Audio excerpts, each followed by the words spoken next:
اسرائیل نے operation rising line کے تحت ایک پیشگی فضائی حملہ کیا جس کا مقصد ایران کی مبینہ جوہری ہتھیاروں کے حصول کے پروگرام کو ناکام بنانا تھا۔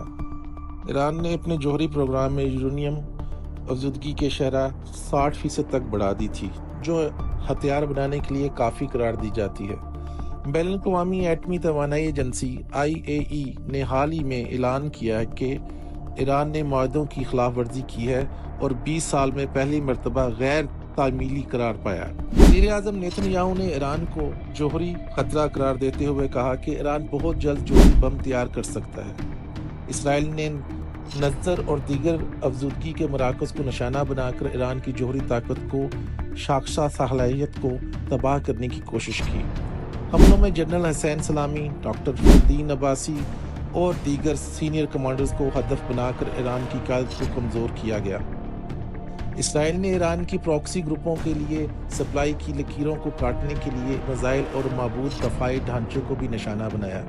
اس پیشگی حملے کا وقت امریکہ اور ایران کے درمیان دوبارہ مذاکرات شروع ہونے سے پہلے منتخب کیا گیا تاکہ ایران کو ہتھیار سازی سے پہلے ہی روکا جا سکے۔ امریکی انتظامیہ نے کہا ہے کہ وہ اس حملے میں شامل نہیں تھی اور صرف اپنے اہلکاروں کے تحفظ کو مقدم رکھے گی۔ اقوام متحدہ اور یورپی یونین نے فوری طور پر تحمل کا مطالبہ کیا اور کشیدگی میں اضافے پر تشویش کا اظہار کیا۔ عالمی تیل کی قیمتوں میں تقریباً 6% اضافہ ریکارڈ ہو چکا ہے جبکہ اسٹاک مارکیٹس میں مندی دیکھی گئی۔ ایران نے اس حملے کو غیر قانونی قرار دے کے سرحد پر جوابی کارروائی کا عندیہ دے دیا ہے۔